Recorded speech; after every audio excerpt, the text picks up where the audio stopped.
Olá, pessoal, tudo bom com vocês? Espero que estejam todos bem. E eu venho aqui comentar com vocês um vídeo que eu achei bastante interessante, do Galãs Feios, que eles começaram a debater um assunto e eu queria debater com vocês sobre a questão de Gaza e sobre como estão reagindo aqui nos Estados Unidos. Vamos lá, vamos reagir a esse vídeo. Vou fazer aqui um share com vocês. Né? Vamos lá, depois eu dou o comentário meu, tá bom?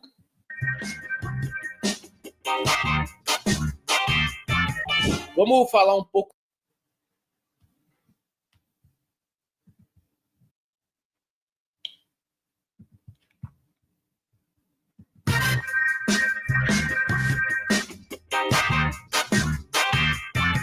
Vamos falar um pouco de política internacional, cara. Você viu que o fundador da Ben Jerry foi preso por protestar contra a ação dos Estados Unidos em Gaza durante uma audiência com Robert Kennedy Jr.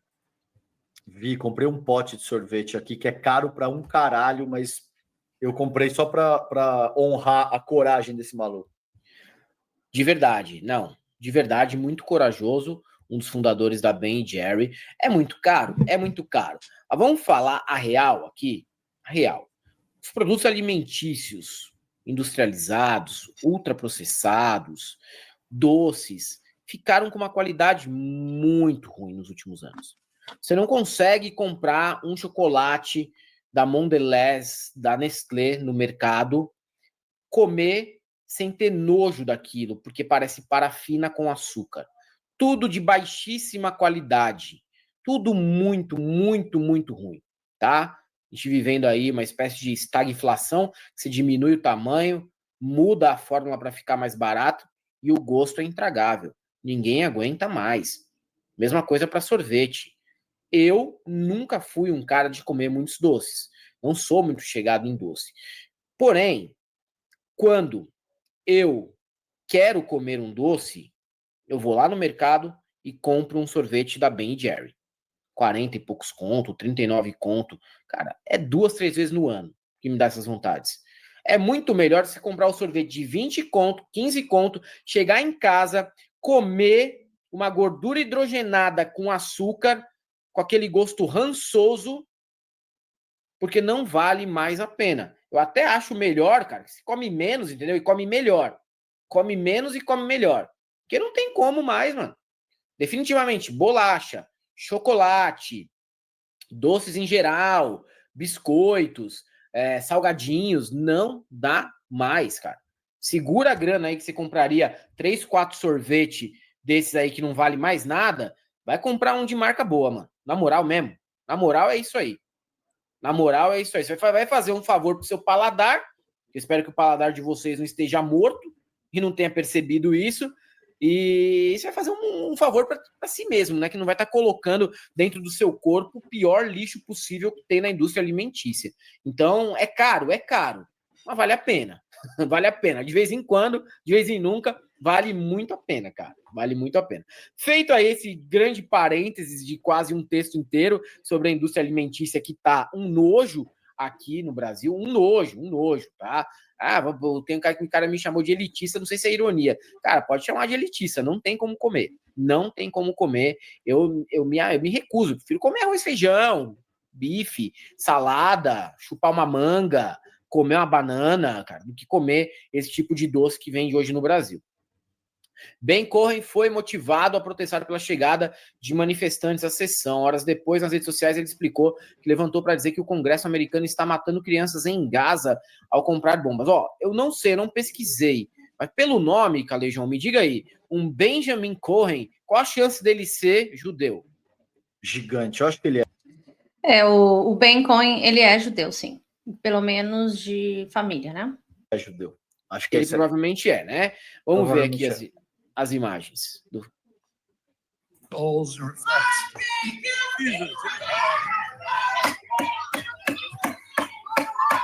Se Kennedy Jr. estava na sessão, né? Enquanto o fundador do Ben Jerry, e agora ele parece que não está mais associado tão diretamente no negócio, mas ele foi o fundador do sorvete esse, né? Que teve fez um certo embargo, porém, eles foram comprados pela Unilever, né? Então, a Unilever não está ligando muito se está sendo boicotado ou não, porque, na realidade, é um produto que já não está só nas mãos dele, né? Está nas mãos da Unilever. E ele foi lá e foi protestar, enquanto tinha outro grupo também que estava protestando contra a ação dos Estados Unidos em Gaza. Isso está acontecendo com uma certa frequência aqui e quase que every day, quase todos os dias, ou perseguindo os políticos ou entrando nas sessões. O povo aqui realmente está bastante alarmado, bastante revoltado, e também não estão com medo tanto assim quanto o Donald Trump pensaria que as pessoas ficariam se começasse a deportar pessoas que se manifestam contra a situação aqui. The witness will suspend. The committee will come to order. Capitol Police are asked to remove the individuals from the hearing room. Members of the audience are reminded disruptions will not be tolerated. Congress pays for bombs to kill people in Gaza. Members of the audience are reminded disruptions will not be permitted while the committee conducts its business. Capitol Police are asked to... Eles não querem que ninguém faça barulho durante a sessão, então ele diz que não vai ser tolerado nenhuma manifestação pública dentro da sessão, que não vai ser tolerado, é isso que eles estão dizendo. Remove the individuals from the hearing room. Eles vão remover as individuais dentro da sala. Tá aí o momento em que o Ben Cohen faz o protesto, tá, contra a participação dos Estados Unidos na guerra contra a Palestina. O cofundador da marca de sorvetes Ben Jerry foi preso por protestar durante a audiência com o secretário de Saúde e Serviços Humanos Robert Kennedy Jr. em Washington, nos Estados Unidos, nesta quarta-feira. A informação é do jornal Axios. Após o evento, Cohen revelou na rede social X que se manifestou contra a ação dos Estados Unidos em Gaza. Eu disse ao Congresso que eles estão matando crianças pobres em Gaza ao comprarem bombas e que estão pagando por isso ao removerem crianças pobres do Medicaid nos Estados Unidos. Essa foi a resposta das autoridades, diz em publicação. Cohen foi motivado a protestar pela chegada de manifestantes à sessão. Em vídeo do momento é possível ver quando a fala de Kennedy é interrompida por protestos e ele se assusta. Em seguida, um policial retira os militantes. Mesmo já estando presente na sessão antes da chegada dos ativistas, Cohen também foi retirado e, posteriormente, preso. Além do empresário, outras 7 pessoas foram presas. De acordo com o Axios, parte dos manifestantes foram acusados de agressão a um policial e resistência à prisão, mas Cohen não faz parte desse grupo. Ele foi detido sob acusações de aglomeração, obstrução e incômodo público, segundo a polícia do Capitólio. Ainda não há informações sobre quando ele deixou a prisão. Ainda de acordo com o Axios, a empresa Ben Jerry's tem um histórico de posicionamentos políticos. Em 2021, a companhia anunciou que deixaria de permitir que sua franqueada em Israel vendesse sorvetes em assentamentos na Cisjordânia, mas continuaria comercializando dentro das fronteiras israelenses pré-1967. Calejon. Preciso nem ir atrás, né, cara? Com o nome Benjamin Cohen, ele tem... Ele é judeu. Ele é judeu. Certamente. Ele é judeu. A cara... Essa questão bem, né? Ele é o Ben do Ben Jerry. Ah. Exatamente. Ele é o Ben do Ben Jerry, que vai o nome, né? Os dois amigos aí. Essa questão... E outra coisa, falando sobre o sorvete Ben Jerry, eles sempre falavam que ia ser natural, que ia ser bem feito, que tratavam bem as vacas deles e tudo aquela coisa mais pastoral, assim, um pouco a ideia um pouco hippie também de fazer produtos naturais, assim, naquela vibe hipster, né? Então eles têm essa política dentro da empresa. Agora a gente vai falar um assunto mais sério, né? Que é a situação de que ele se manifestou e realmente estão muito revoltados, né? Que, graças a Deus, tem pessoas que não só pensam no dinheiro, né, gente? Então... Hoje em dia, honestamente... Puta, muito doloroso isso aí, cara. E para mim não é uma questão mais político-ideológica, entendeu? Cara, é um mínimo de humanismo. É o ter 2 anos de uma limpeza étnica, de um genocídio contra um povo inteiro. O número oficial, 52 mil pessoas mortas, 2/3 mulheres e crianças. Mas ao que tudo indica, saiu uma pesquisa na Lancet que esse número é muito maior. Esse número deve estar chegando em 200 mil pessoas. Exatamente, está chegando a um número de 200 mil, que dá equivalência de 10% da população, né, do meu povo, que está sendo eliminada, e aos olhos de toda a sociedade, né? Então, quando a gente vê essa situação acontecer e não se faz nada, eu acho que isso aí o futuro vai dizer e vai ser cobrado lá na frente das pessoas que coadunam, né, e enfim, não pensam muito nas consequências do futuro, assim como aconteceu com o fascismo e o nazismo, isso vai acontecer, porque é uma coisa cíclica, né? Mesmo quando o mal continua fazendo isso tudo, um dia as pessoas vão cair a ficha e dizer, foi errado e tal, e aí vem as cobranças, né? Seja dos artistas, dos músicos, dos políticos, de todas as pessoas, porque a sociedade está se mostrando assim. Quase 10% de toda a população da Palestina. Exato. Exterminada. Diante... Eu até vou avisar que a análise é pesada, então se vocês quiserem tirar crianças das salas aí, porque o negócio é tenso. Mas assim, enquanto a gente fala, tem criança palestina soterrada viva, sendo amputada sem anestesia, irmão. Com fome, morrendo de doenças, morrendo de abandono também, porque perderam os pais. Isso aí a cada segundo mesmo está acontecendo, cada hora a gente vê, né? Porque agora, com as redes sociais, as pessoas podem acompanhar a guerra ao vivo. Então, é muito comum que você abra o celular e já veja de novo outra bomba. E meio que caiu numa normalidade. E eu acho que algumas pessoas, elas estão dizendo, não, chega de normalidade, né? E é assim que a gente tem que pensar. Porque se pensar em normalizar a situação, isso vai fazer com que a gente se cobre muito no futuro, mesmo que a gente não tenha as mãos hábeis para parar a situação, pelo menos a gente tem uma situação onde a gente tem a consciência de que não pode se normalizar essa situação. Enfim, vamos continuar. Bom, tá bom? É disso que se trata. É isso que essa pauta... É isso que trabalhar o genocídio israelense / estadunidense em Gaza significa. No mundo inteiro, falar disso implica um risco, porque o sionismo tem muita força. Foda-se. Então, eu quero te dizer que quem está dizendo isso sou eu, não é o canal, a Galãs e tal, e eu assumo total responsabilidade. Eu assino embaixo, cara. Então é isso, o Helder é o dono do canal, então pronto. É minha... Eu também assino embaixo, e não só porque eu sou de origem, né, palestina também, mas eu assino embaixo também, obviamente. O sionismo é muito forte, ele compra o lobby do mundo, processa as pessoas, mas eles não vão calar a gente, né? Mesmo mortos a gente não vai se calar. Então, porque quando morre um, tem um outro que luta por nós, então a gente sabe que o silêncio não vai ser a nossa pauta. Então, eles podem querer fazer o que eles quiserem, mas a gente não vai parar de denunciar. Minha opinião também.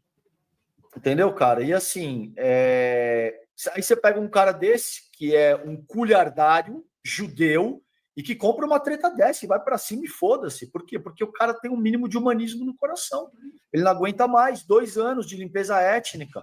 A sociedade internacional inerte. Entendeu? E a gente vê jornalista brasileiro, no que nos concerne, justificando, legitimando isso, falando que se trata da luta contra os terroristas do Hamas. Deixa de ser canalha, velho, sabe? Porra, até quando? Vocês não se... é porque é o meu trabalho, porque não sei o quê, porque eu sou... Então você é um leitor de teleprompter. Você não faz jornalismo, isso não é jornalismo, você não tem a mínima dimensão de pensamento crítico para operar, para, de fato, exercer a função jornalística, porque jornalismo não é isso. Exatamente, a Globo e outras emissoras da grande mídia, né, elas são cooptadas pelos lobby sionista e elas realmente não falam com tanta, digamos assim, com uma política de urgência, elas ficam meio que em cima do muro, né? Elas só abraçam as causas onde a elite, né, onde o sionismo da elite, que eles são a elite, faz com que essa mídia hegemônica só diga o que lhes convém. Eles não gostam de dizer a verdade e eles vão ficar sempre de um lado, né, do seu lobby, de quem financia, né, de quem tem o dinheiro. Infelizmente, a nossa mídia, a mídia hegemônica que eu tô falando, não a mídia alternativa, não é o Galãs Feios, mas que está atrelada né, ao grande capital. Então é difícil você ver que uma situação onde o sionismo também está atrelado ao grande capital, ao capital branco, colonizador, e onde eles, né, aplicam dinheiro nessas mídias, eles vão dizer só o que lhe convém, eles não vão ficar do lado certo, né, eticamente certo, eles vão ficar do lado do dinheiro.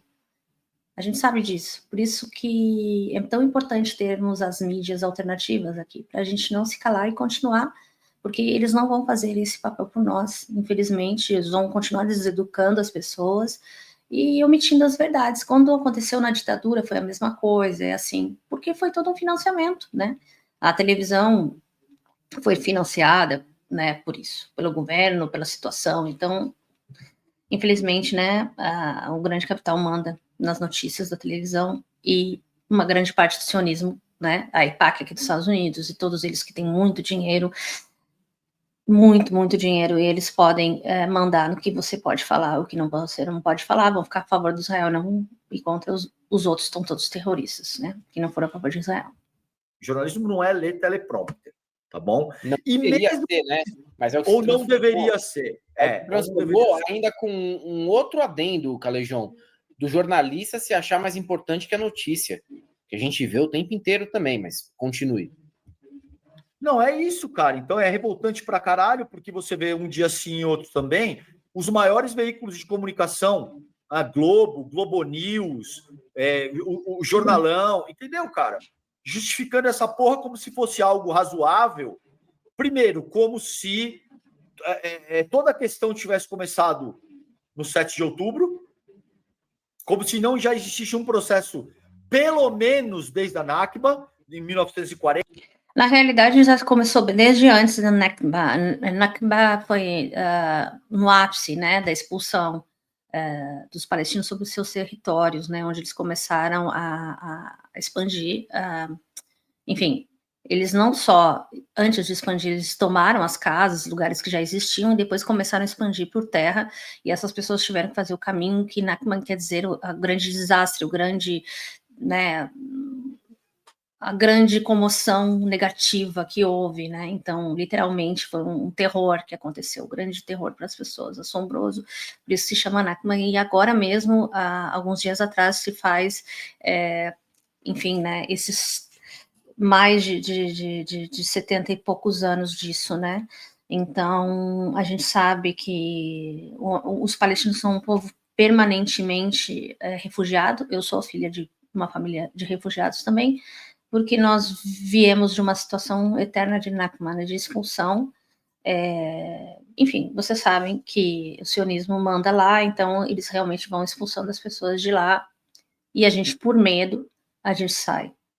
Então, é uma situação bastante triste, porque expulsar pessoas nativas, né, é uma coisa que você está vendo agora na televisão, mas isso ocorre há muitos e muitos anos, não é de agora, não. Então, o pessoal tem que estudar mais e se informar mais. 40 e talvez antes disso, declaração Balfour e tal, uma questão secular, entendeu? De genocídio contra o povo palestino e justificando isso como se fosse algo, não, é triste, né? Mas infelizmente o Hamas utilizou. Maluco, cara. Mas como é que vocês dormem? Tá falando de civil, cara. De civil, de criança, de mulher. Tá? É isso que a gente tá falando, meu brother. É disso que a gente tá falando. Cara, você não tem filho, cara. Você não olha para as pessoas que você ama. Não precisa, né? Não precisa. Não precisaria. Depende, né?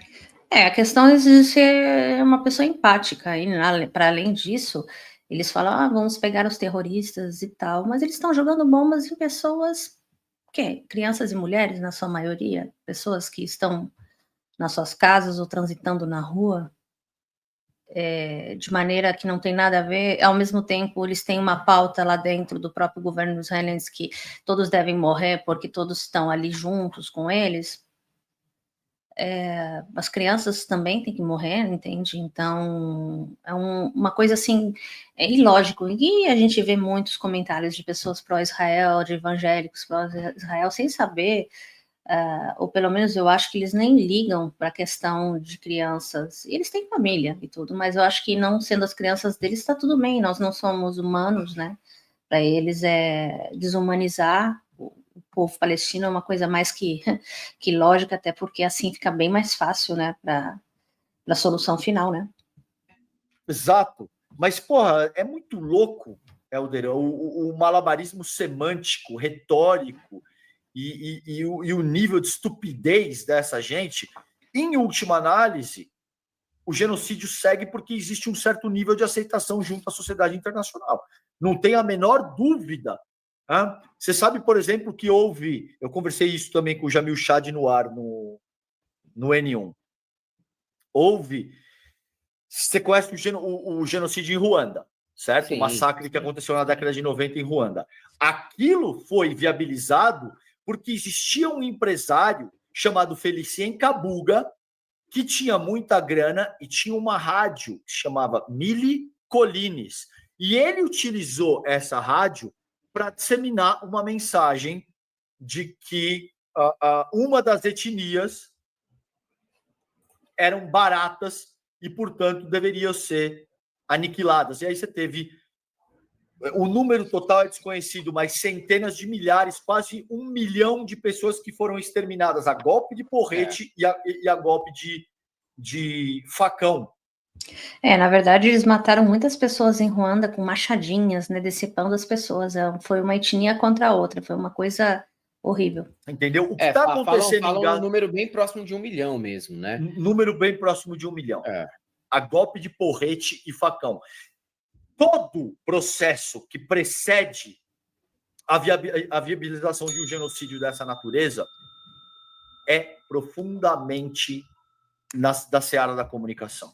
Não tenho a menor dúvida. Os jornalistas, essa galera do Fantástico, essa galera do Jornal Nacional, foda-se, vou dar nome mesmo, entendeu?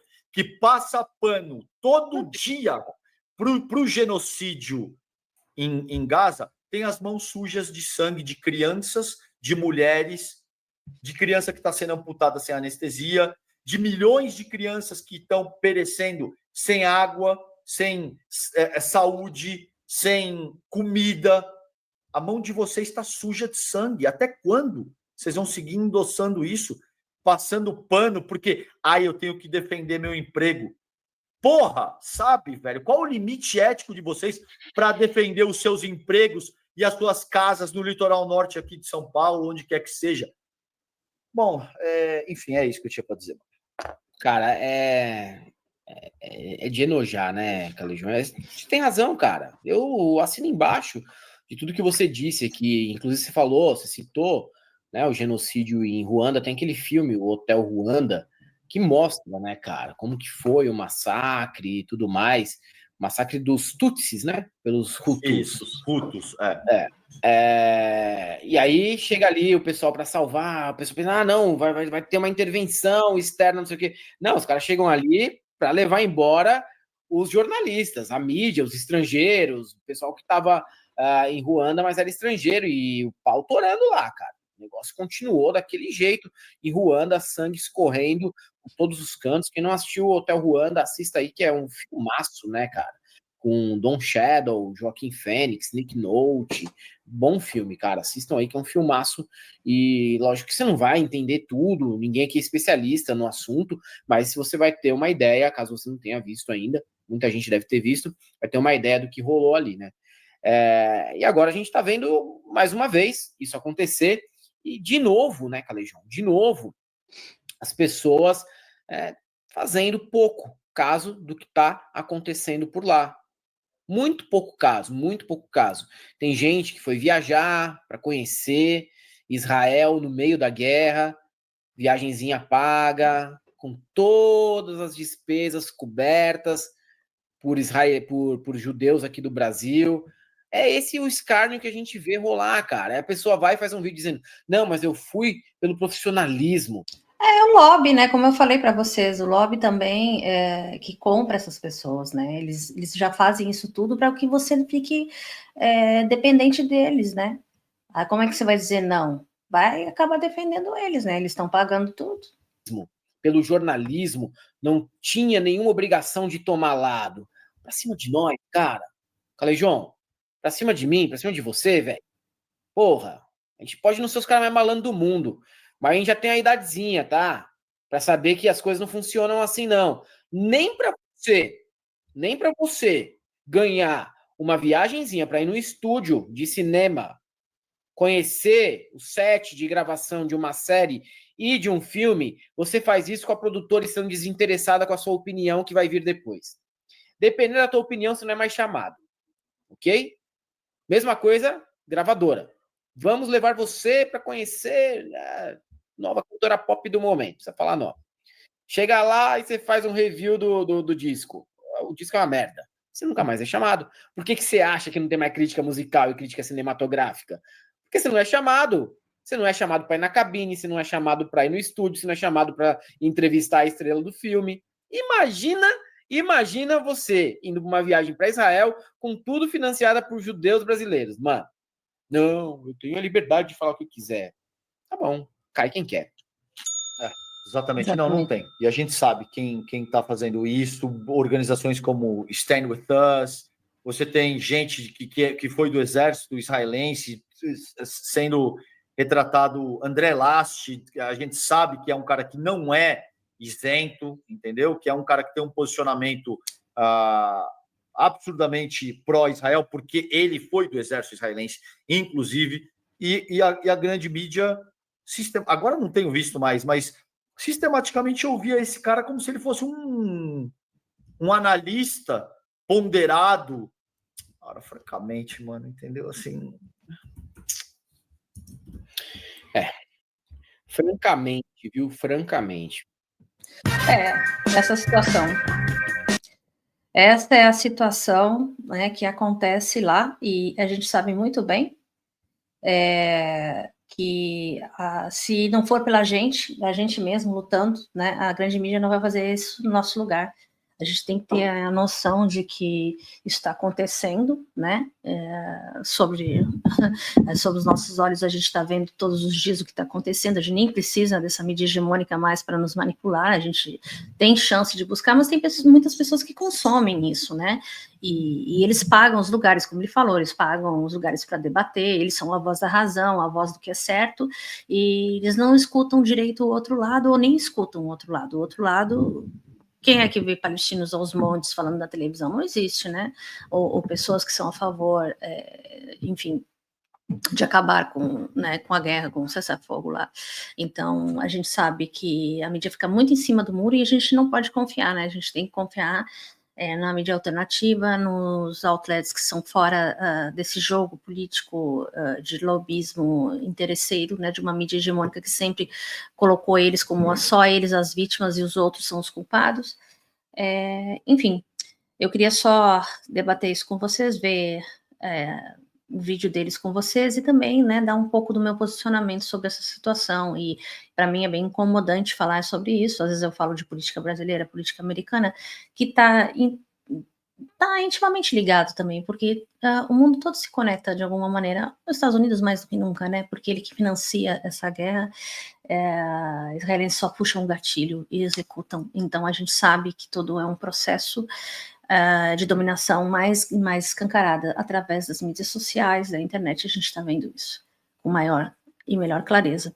Eu espero ter ajudado vocês, esclarecido um pouco a situação e dado um comentário positivo. Não esqueçam de se inscrever no canal, deixar o like, compartilhar, porque é muito importante a gente conseguir que a Palestina seja livre o quanto antes dessa opressão midiática e israelense. Eu vejo vocês no próximo vídeo. Eu fui. Palestina livre.